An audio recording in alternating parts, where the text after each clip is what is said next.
Your cousin just graduated with their MBA. You know this because your entire LinkedIn feed is a sea of professional headshots and "I'm humbled to announce" posts. They're standing there in that expensive polyester gown, clutching a rolled up piece of paper like it's a golden ticket to the chocolate factory. During Sunday dinner, they're using words like synergy, market disruption, and strategic framework with this smug, academic confidence that makes you want to faceplant into your mashed potatoes. You smile. You tell them you're proud. But inside, there's that cold shiver, that quiet, nagging voice asking, "Am I falling behind? Should I have gone back to school too? What's wrong with my career?" Nothing is wrong with your career. What's wrong is that you've been sold a legacy lie so deeply branded into the global psyche that questioning it feels like social suicide. The lie is, higher education is the only path to high net worth. My name's Max, and today we're going to mathematically incinerate that lie. Because once you look at the 2026 job market data, you'll realize that for most professionals, a mid-career master's degree isn't an investment. It's a luxury lifestyle purchase disguised as career advancement. Let's start with the mantra every HR department loves to chant. You have to learn to earn. The logic sounds bulletproof. You pay for the credentials, you get the title. The title gets you the raise, and the raise pays for the degree. Except that math is so outdated it belongs in a museum. Let's talk about the hidden leading of a degree. Everyone looks at the tuition, but nobody looks at the interest or the opportunity cost. Say you're 28 years old. You decide to get that $80,000 master's degree to level up. You take out a student loan at 6.5% interest. Over 10 years, your monthly payment is about $900. That sounds like a car payment, right? But here is the math that will make your stomach turn. By the time you pay off that $80,000, you've actually paid the bank over $108,000. That's $28,000 of your hard-earned salary just gone, evaporated into the bank's profit margin. But wait, it gets worse.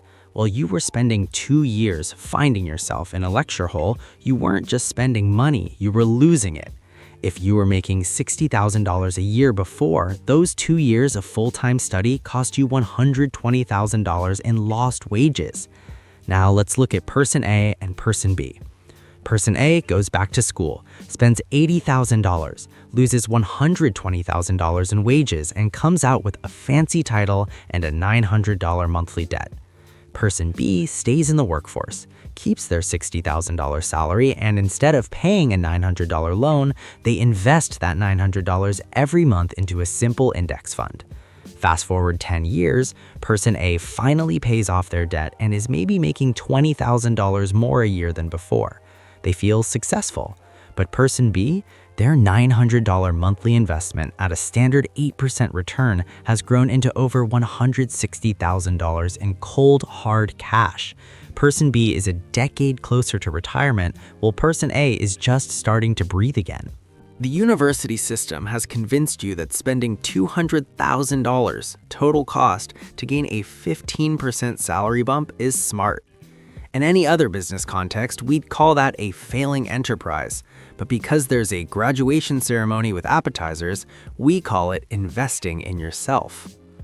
Here's the most dangerous part of the 2026 reality: the expiration date. In the old world, a degree was a lifetime asset. In 2026, a degree is a snapshot of information that's already becoming obsolete by the time the ink on the diploma is dry. You're spending $100,000 to learn strategic management from a professor who hasn't worked in the private sector since 2015. Meanwhile, in the real world, a junior analyst using a custom-tuned AI agent is doing the work of an entire MBA department for the price of a Netflix subscription. The market no longer rewards what you know, it rewards how fast you can adapt.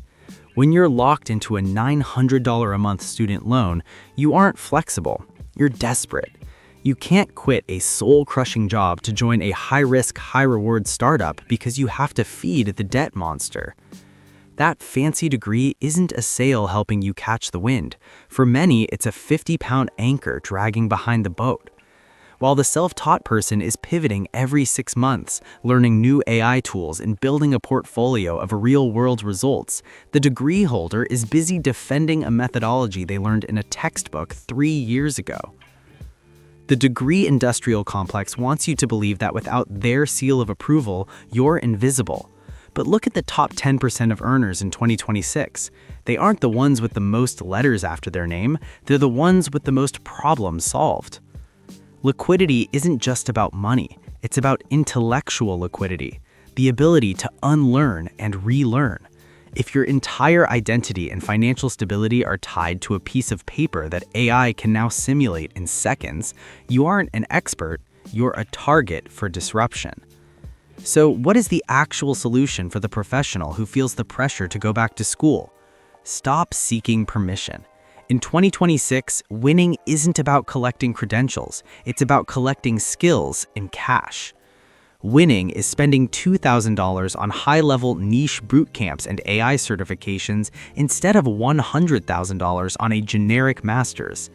Winning is having a portfolio of successful projects that prove you can deliver results today, not a transcript that says you passed a test 4 years ago.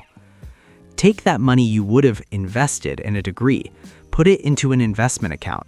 Use it as a freedom fund that allows you to say no to a bad boss or yes to a bold new venture.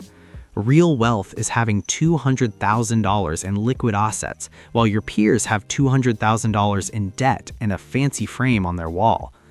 When someone asks why you're not getting your PhD or MBA, ask them about their ROI. Ask them if their salary increase covers their monthly loan interest. Watch them get uncomfortable because they are following a script written in 1990 for an economy that died in 2023. You're not failing by skipping the degree race. You're refusing to pay for a ticket to a sinking ship. Build your own boat. Master the tools of the future. Stay liquid, stay curious, and stay debt-free. That is how you win in 2026. Not by buying the status, but by owning your freedom. At the end of the day, this isn't about being anti-education. It's about being pro-intelligence. True intelligence is recognizing when a system has moved from empowerment to extraction. The ultimate flex in 2026 isn't a title embossed on cardstock. The ultimate flex is walking into a room and being the most capable person there because you spent your time building, failing, and learning in the real world while everyone else was busy studying the history of it. While your peers are stressed about their debt-to-income ratio, you're sleeping soundly. While they are begging a committee for a promotion to justify their tuition, you are creating your own opportunities. You've traded the illusion of prestige for the reality of power. Run your own numbers.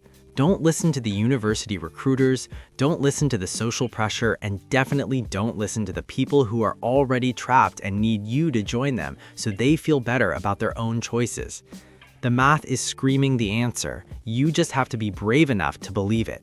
Invest in your skills, protect your cash, own your future. Because the only person who can truly guarantee your success is you, not a dean, not a diploma, and certainly not a loan officer. Now stop studying for the life you want and go start living it. If this video made you uncomfortable, good. That means the math is working.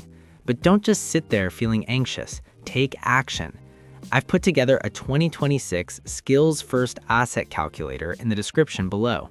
Plug in your numbers, the tuition, the lost wages, and the projected raise. See for yourself if that degree actually pays for itself or if it's just an expensive souvenir. I want to hear from you in the comments. Are you currently staring at a grad school application, or have you found a way to hack your career without the debt? Let's start an honest conversation about the ROI of education that the universities are too afraid to have. If you're tired of the old scripts and you want to build wealth that actually stays in your pocket, hit the subscribe button and turn on notifications. We're tearing down the financial lies of 2026, one video at a time. My name's Max, and remember, your bank account doesn't care about your diploma. It only cares about your discipline.